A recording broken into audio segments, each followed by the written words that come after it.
کانوا لا یتناہون عن منکر، وہ منع نہیں کرتے تھے برائی کے کاموں سے، فعلوہ جو وہ کرتے تھے ایک دوسرے کو۔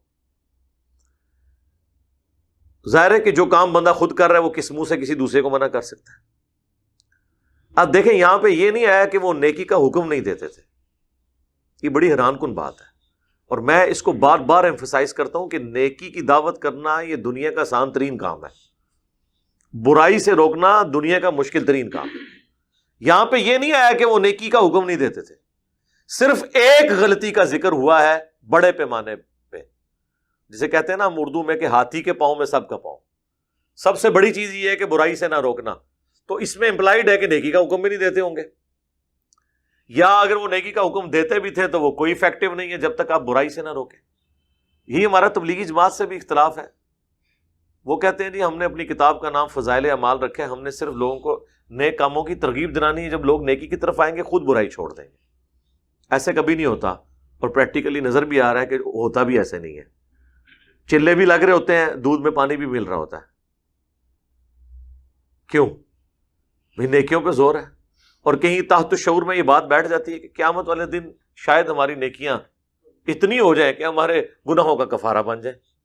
اب یہ بہت سینسٹیو ایشو ہے اس طرح کی سوچ رکھنا، کیونکہ سورۃ البقرہ میں جو 7 یونیورسل ٹروتھ آئے ہیں ان میں سے ایک یہ بھی تھا کہ اگر کسی شخص نے ایک گناہ بھی کیا اور اس گناہ نے اس کا احاطہ کر لیا، وہ مارا گیا قیامت والے دن۔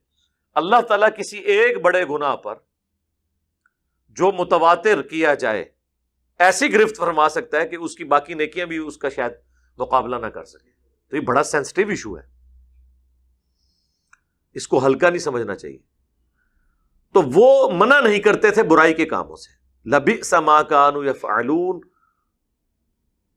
بے شک وہ بہت ہی برے اعمال تھے جو وہ کیا کرتے تھے، جن میں سب سے برا عمل یہ کہ وہ برائی کے کاموں سے روکتے نہیں تھے۔ صحیح مسلم میں حدیث ہے، ہو سکے تو برائی کو ہاتھ سے روکو۔ ظاہر ہے کہ ہاتھ سے روکنا حکومت وقت کا کام ہے، یا انسان اپنے گھر والوں کے ساتھ ایسا معاملہ کر سکتا ہے، بیوی بچوں کے ساتھ جن پہ وہ حاکم بنایا گیا ہے، مسئول ہے، اللہ کی بارگاہ میں اکاؤنٹیبل ہے۔ اگر ہاتھ سے برائی نہیں روک سکتے تو زبان سے نہیں تو کم از کم دل میں برا جانو، لیکن فرمایا ذالک اضعف الایمان، یہ سب سے کمزور درجہ ہے ایمان کا کہ کوئی شخص صرف برائی کو دل میں برا جانے۔ یعنی اللہ تعالیٰ کی اپنے بندے سے یہ چاہت ہے کہ زبان سے کم از کم برائی کو برائی کہا جائے، گونگا شیطان نہ کوئی بنے۔ ڈاکٹر سراج صاحب فرماتے تھے نا، گونگے شیطان نہ بنو۔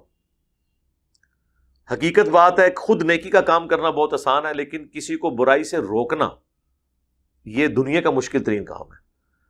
آپ کو یعنی زندگی آپ کے لیے جیرن بنا دیں گے لوگ اگر آپ کسی کو برائی سے روکیں گے۔ اچھائی کی دعوت کریں، سب لوگ خوش ہیں۔ آپ جائیں بڑے سے بڑے پولیٹیشین کو، بڑے سے بڑے کسی ڈان کو جا کے کہیں کہ 5 وقت نماز پڑھنی چاہیے، وہ بڑا خاموشی سے سنے گا۔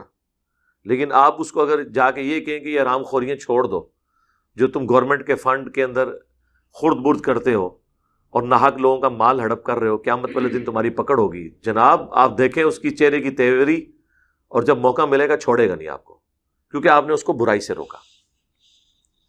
اور یہ اتنا مشکل کام ہے کہ پیغمبروں کی موجودگی میں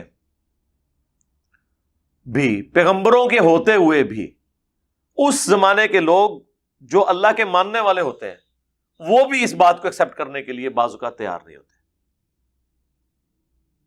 حضرت عیسیٰ ابن مریم بنی اسرائیل سے تھے نا، اللہ نے انہیں مسیحا بنا کر، منجی اور ہادی بنا کر بنی اسرائیل کے لیے بھیجا۔ یہودیوں کے پاس پروفیسیز موجود تھی کہ ہمارے اندر ایک مسیح آئے گا، وہ آ کے چلا گیا، وہ آج تک انتظار میں ہے، اور جب دجال آئے گا نا وہ ہوگا مسیح الدجال، جھوٹا مسیح، کیونکہ حضرت عیسیٰ بھی مردے زندہ کرتے تھے، وہ بھی مردے کو زندہ کرے گا، لیکن وہ جھوٹا مسیح عیسیٰ ابن مریم سچے مسیح، وہ اس کو اپنا مسیح مان لیں گے۔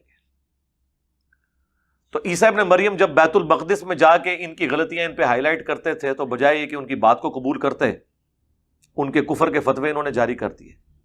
اللہ تعالیٰ نے غیبی طور پہ ان کی مدد کی اور انہیں زندہ آسمانوں پر اٹھایا، ادروائز وہ تو قتل کر دیتے۔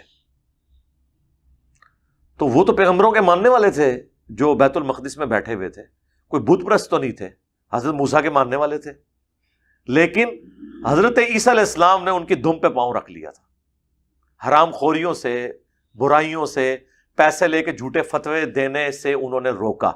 انہوں نے کہا جناب کوئی میٹھی میٹھی باتیں کرو، فضائل مال پڑھو، یہ کیا کہہ رہے ہو آپ، یہ تو ہم نہیں سنیں گے۔ تو مجھے بتائیں، اگر حضرت عیسیٰ ابن مریم سے کوئی شخص حق بات سننے کے لیے تیار نہیں ہے تو میں تو شاہی کوئی نہیں۔ وہ کہتے ہیں بابے تو شاہی کوئی نہیں، تو میں بھی کہوں گا یار میں تو شاہی کوئی نہیں، تسی بھی شاہی کوئی نہیں، آپ سے کس نے سننی ہے بات، نہیں چھوڑیں گے۔